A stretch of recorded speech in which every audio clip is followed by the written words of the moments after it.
Assalamualaikum warahmatullahi wabarakatuh. Salam guru penggerak, merdeka belajar. Bapak Ibu guru dimanapun Bapak Ibu guru semuanya berada, perkenalkan, nama saya Soleh Rosidi, salah satu calon guru penggerak angkatan 3 yang berasal dari Kabupaten Klaten. Di sini, pada kesempatan yang baik ini, saya akan sedikit berbagi terkait dengan bagaimana tips dan trik agar Bapak Ibu semuanya bisa lolos menjadi calon guru penggerak.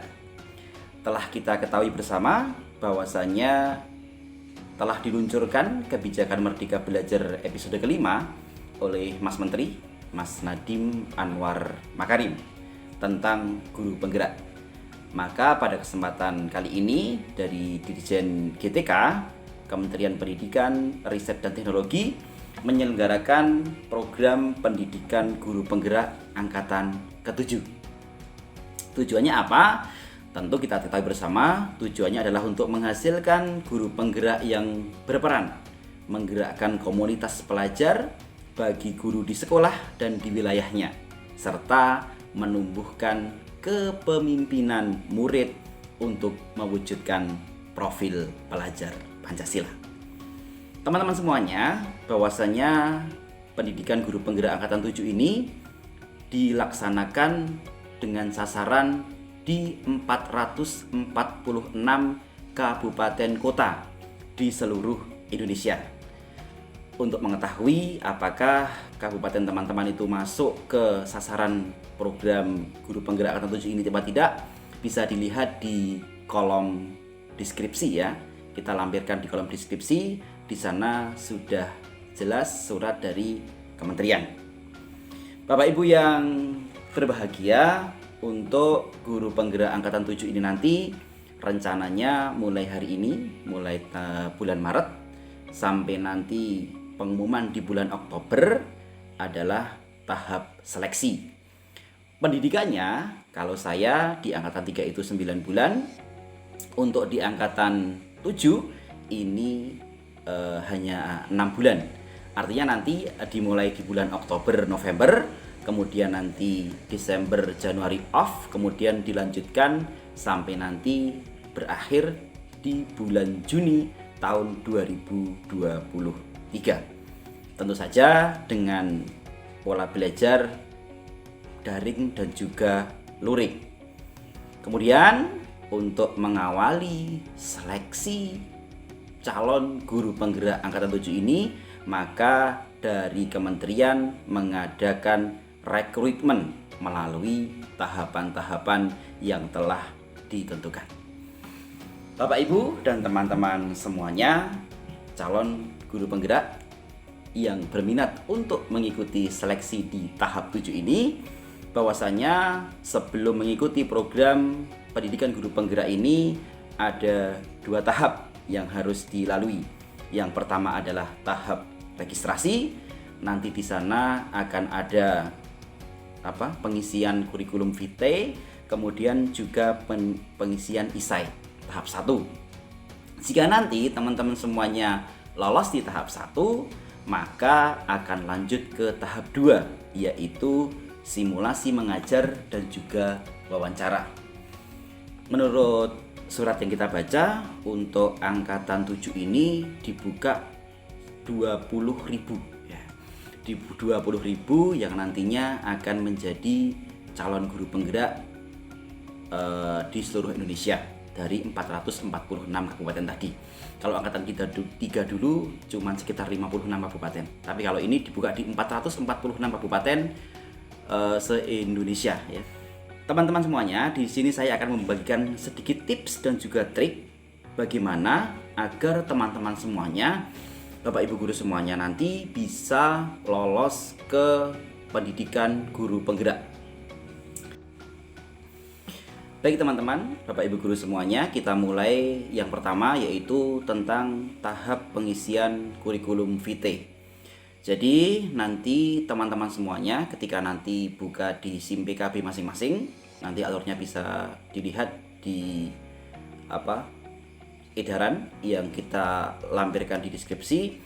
Ketika teman-teman mengisi kurikulum vitae, nanti akan diberi waktu kurang lebih 1 kali 24 jam untuk menyelesaikan pengisian kurikulum vitae.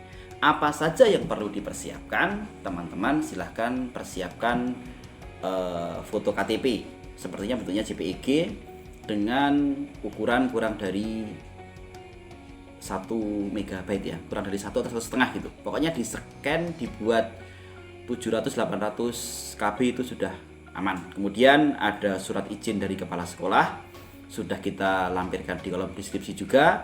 Kemudian ada rekomendasi, itu bisa dari kepala sekolah, bisa dari teman sejawat, bisa jadi pengawas, ataupun dari komunitas pendidikan yang memberikan rekomendasi tersebut. Yang pertama yang perlu teman-teman isi nanti adalah informasi umum, data-data kita. Biasanya sudah ambil dari SIM PKB, itu sudah diambil dari data dapodik kita.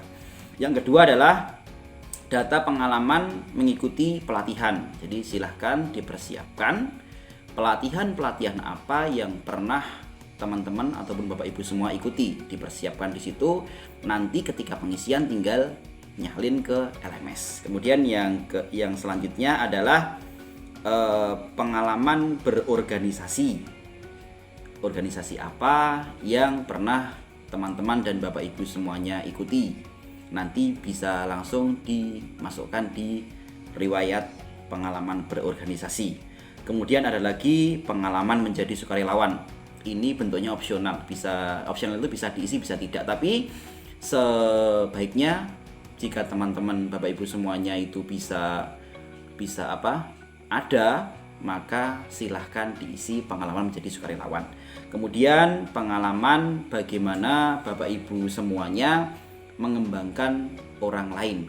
Mungkin pernah mengisi apa, atau ngajari apa, atau pernah sharing tentang apa, nanti bisa disampaikan di situ.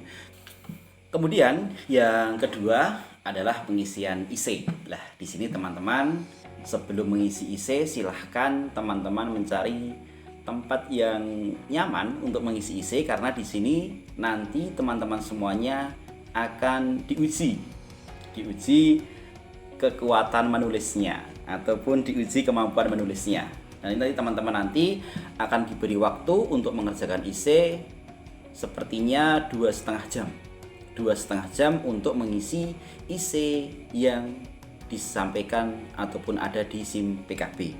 Di bagian IC ini nanti teman-teman akan menjawab pertanyaan. Nanti pertanyaan contohnya kita sampaikan yang kita pernah alami dulu, tetapi dengan minimal kata atau minimal karakter yang ditentukan. Mungkin yang diminta di SIM PKB itu 1000 karakter ataupun 1500 karakter atau 2000 karakter. Itu nanti kalau teman-teman semua itu belum target 1000 ataupun 1500 ataupun 2000 karakter, itu belum bisa disimpan. Jadi disinilah teman-teman nanti kemampuan menulisnya diuji. Tetapi tidak perlu khawatir, karena apa yang kita tuliskan adalah apa yang kita alami. Gitu ya, tentang IC gitu. Jadi terus kemudian gimana contohnya gitu. IC nanti ini nanti mungkin berkaitan dengan kalau lolos ke tahap kedua ya. Jadi IC nanti ini akan digunakan oleh asesor di tahap kedua ketika nanti ada simulasi wawancara. Jadi teman-teman silahkan nulisnya mengalir saja, mengalir apa yang ada di benak Bapak Ibu guru semuanya, teman-teman semuanya yang pernah dilakukan ataupun yang pernah dialami, itu bisa disampaikan di isai ini. Yang pertama contoh soalnya adalah apa motivasi mengikuti guru penggerak ya, disampaikan upgrade diri, mencari komunitas, menjadi pemimpin pembelajaran. Banyak referensi yang bisa dituliskan di situ. Tapi ingat jangan pernah copy paste ya. Jadi jangan pernah copy paste dari manapun. Teman-teman semuanya bisa membaca referensi, tetapi dibaca dan disarikan sendiri dan langsung diketik di LMS atau SIM PKB-nya itu. Dijawab di situ langsung. jangan sampai di copy karena nanti akan terdeteksi oleh sistem. Gitu ya. Jadi ingat, jangan pernah copy paste. Silahkan ditulis langsung di SIM PKB ataupun di lembar yang disediakan. Yang pertama, apa motivasi mengikuti guru penggerak? Yang kedua, apa hal yang sudah Anda lakukan untuk mewujudkan motivasi tersebut? Hal-hal apa saja yang sudah dilakukan? Kemudian ada lagi, apa kelebihan yang kita punyai sehingga kita berminat mengikuti guru penggerak? Kelebihan kita apa? Di sini teman-teman silahkan dijawab apa yang sudah dilaksanakan. Di sini teman-teman menjual diri dalam tanda kutip ya. Jadi teman-teman meyakinkan panitia agar kita benar-benar percaya diri, yakin dan layak untuk masuk ke calon guru penggerak. Kemudian ada lagi, apa contoh perubahan, inovasi, pemberdayaan, gerakan yang pernah kita lakukan atas inisiatif sendiri. Misalnya kegiatan di kelas kita sudah apa yang kita lakukan, praktik baik apa yang kita lakukan, kegiatan-kegiatan di sekolah apa yang sudah kita lakukan, ataupun kegiatan-kegiatan di komunitas praktisi pendidikan apa yang sudah kita lakukan. Silahkan itu ditulis semuanya yang sudah pernah teman-teman atau Bapak Ibu lakukan. Jadi di sini silahkan dideskripsikan dengan sebaik-baiknya, teman-teman. Ini kunci kita di tahap 1 ini, di tahap IC ini. Kemudian ada lagi, akan ada pertanyaan, apa hambatan atau kesulitan yang berarti yang pernah Bapak Ibu temui? Kesulitan apa yang pernah ditemui? Kemudian bagaimana cara mengatasinya? Kemudian ada lagi, setelah dilakukan pemecahan masalah, bagaimana dampaknya, bagaimana hasilnya? Itu nanti diminta menjelaskan di situ. Kemudian ada lagi, apakah kita pernah menerima masukan atau kritik dari orang lain? Ketika kita diberi masukan, bagaimana sikap kita? Kemudian apa yang kita lakukan untuk mengatasi ataupun untuk menjawab tersebut? Nah, itu nanti teman-teman di sana bisa disampaikan juga, dijelaskan secara detail. Sekali lagi, jangan pernah copy paste, tulis aja mengalir gitu, mengalir dari apa yang kita lalui selama ini. Kemudian ada lagi, jika lolos ke pendidikan guru penggerak, apa yang akan Bapak Ibu lakukan? Gitu. Kemudian ditanya lagi, bagaimana relasi Bapak Ibu guru dengan teman-teman? Bagaimana hubungan dengan kepala sekolah?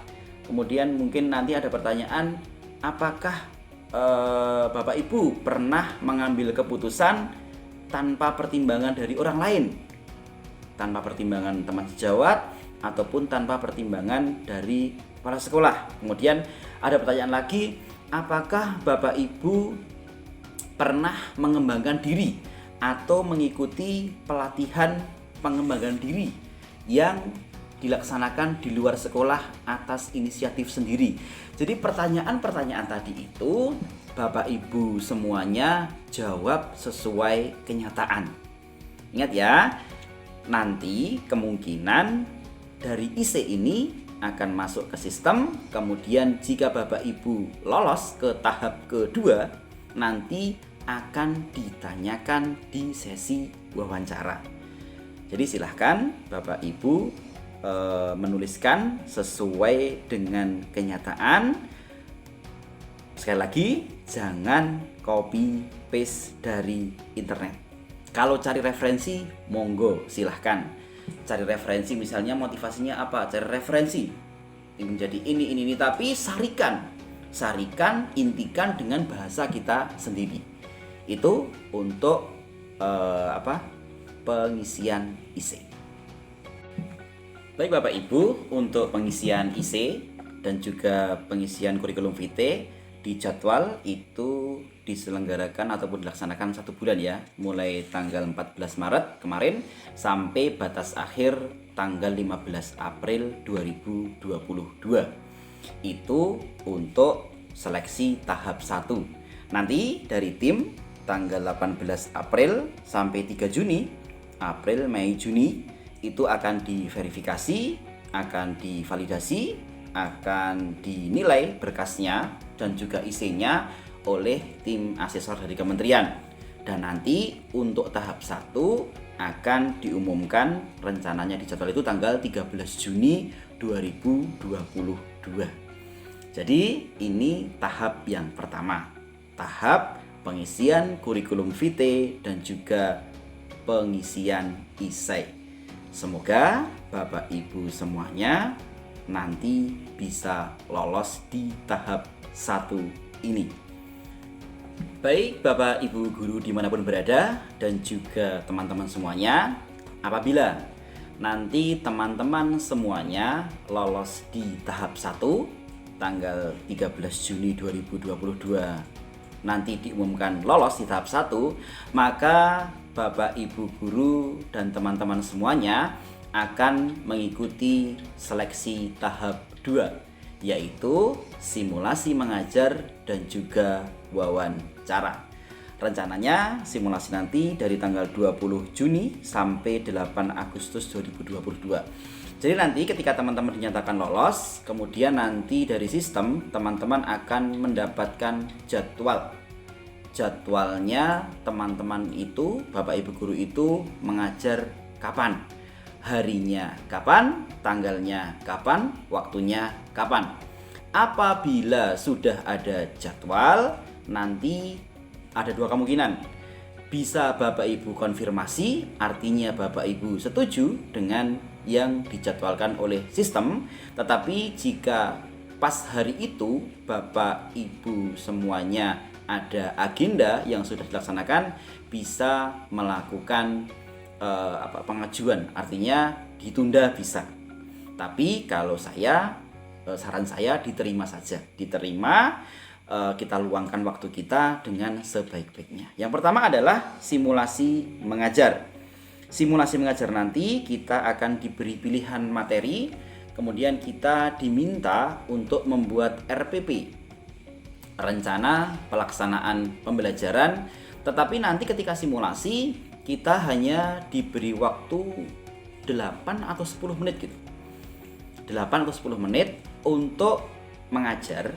Jadi nanti ketika waktu hari H itu Bapak Ibu guru itu semuanya masuk ke Google Meet, kemudian Bapak Ibu semuanya mengajar di dalam kelas.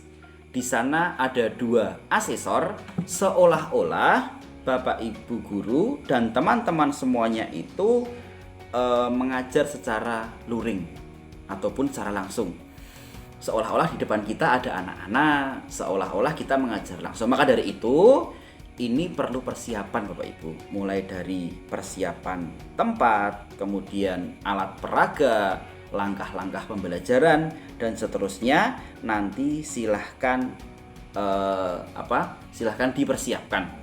Dan Bapak Ibu, ketika simulasi mengajar ini, silahkan dilakukan dengan semangat.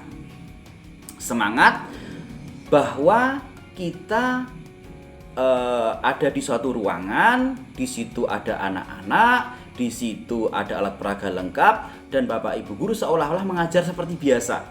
Mulai dari pendahuluan, kemudian inti, kemudian penutup. Itu yang perlu Bapak Ibu siapkan. Untuk tipsnya dan triknya, karena waktu kita terbatas, kita dibatasi oleh waktu 8 sampai 10 menit itu waktu yang pendek ya, waktu yang pendek. Itu silahkan Bapak Ibu guru semuanya setelah selesai membuat RPP, setelah diunggah, silahkan digladikan, diulang-ulang di rumah ataupun di sekolah atau dimanapun untuk mendapatkan waktu yang ideal. Dalam artian pokok-pokok pembelajarannya itu tersampaikan. Di pendahuluan tersampaikan, di kegiatan inti tersampaikan, di kegiatan penutup juga tersampaikan. Makanya digladi. Oh, yang saya sampaikan ini waktunya melebihi 10 menit atau waktunya kurang banyak. Jadi silahkan nanti Bapak Ibu guru semuanya ketika sudah selesai membuat RPP itu diulang-ulang. Jadi ketika nanti tampil itu waktunya tidak terlalu molor banyak. Itu mungkin tips dan trik untuk menghadapi simulasi mengajar. Nanti akan ada 2 asesor yang menilai kita dari kementerian. Baik Bapak Ibu guru semuanya dimanapun berada, setelah kita selesai di jadwal mengajar, maka kita akan mendapat undangan lagi dari sistem untuk mengikuti wawancara. Wawancara nanti sama, akan ada 2 asesor yang melakukan tatap maya dengan kita melalui Google Meet di SIM PKB kita masing-masing. Menurut saya ini adalah fase yang paling mendebarkan, karena nanti kurang lebih selama 60 menit atau 1 jam kita akan langsung bertatap maya dengan 2 orang penguji atau asesor dari kementerian. Tetapi ini adalah sebuah keuntungan jika kita bisa memanfaatkan dengan sebaik-baiknya. Kenapa Bapak Ibu semuanya? Karena di sini nanti kita bisa menampilkan diri kita yang sesungguhnya. Bagaimana cara kita berbicara, bagaimana cara kita menjawab, apa gagasan-gagasan besar kita, apa ide-ide besar kita.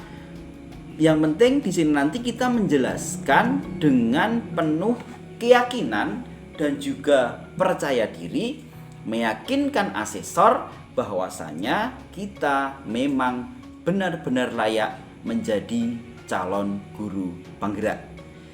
Ya, jadi di tahap simulasi wawancara ini pertanyaannya tidak akan berbeda jauh dengan apa yang sudah kita isikan di IC tahap 1 yang dulu. Itu pengalaman dari saya. Jadi pertanyaan-pertanyaan seperti itu atau semisal itu muncul dari asesor.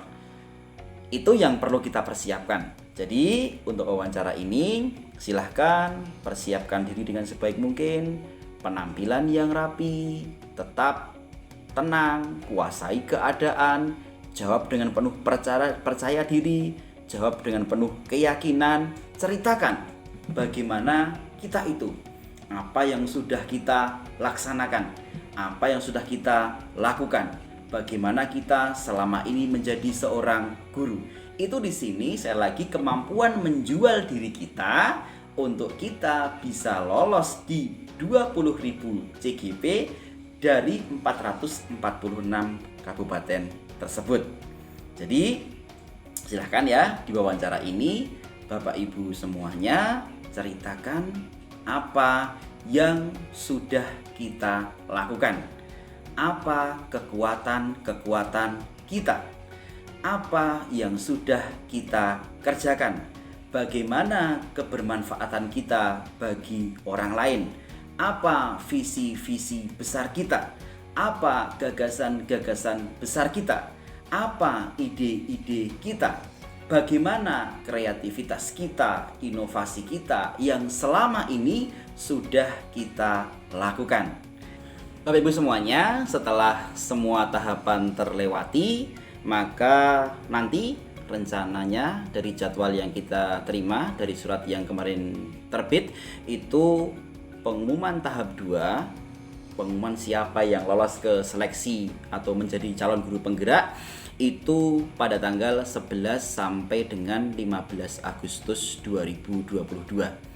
Jadi pengumumannya nanti tanggal 11 sampai 15 Agustus 2022.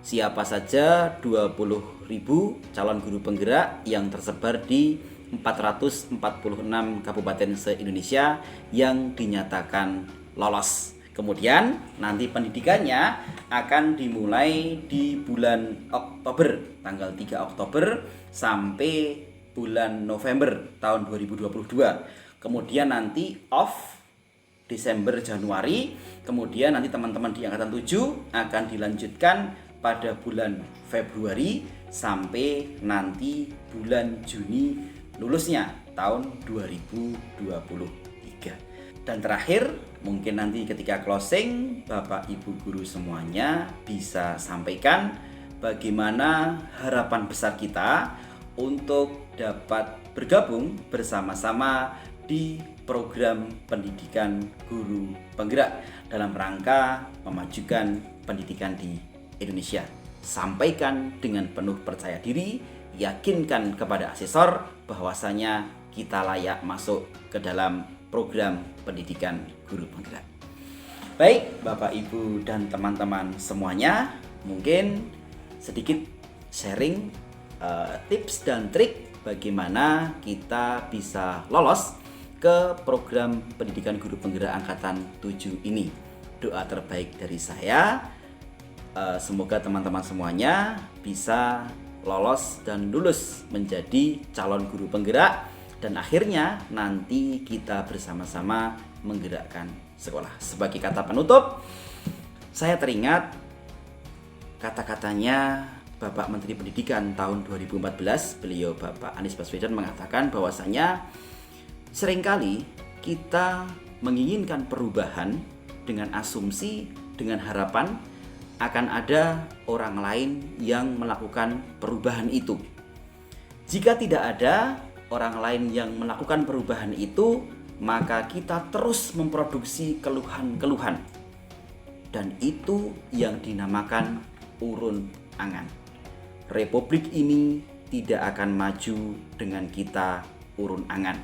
Kita harus turun tangan. Guru penggerak salah satu jalannya. Mungkin itu yang dapat kita sampaikan. Sekali lagi, kurang lebihnya mohon maaf. Bila ada salah kata, mungkin yang tidak disengaja, saya mohon maaf yang sebesar-besarnya. Salam guru penggerak, merdeka belajar. Tergerak, bergerak, menggerakkan. Wassalamualaikum warahmatullahi wabarakatuh.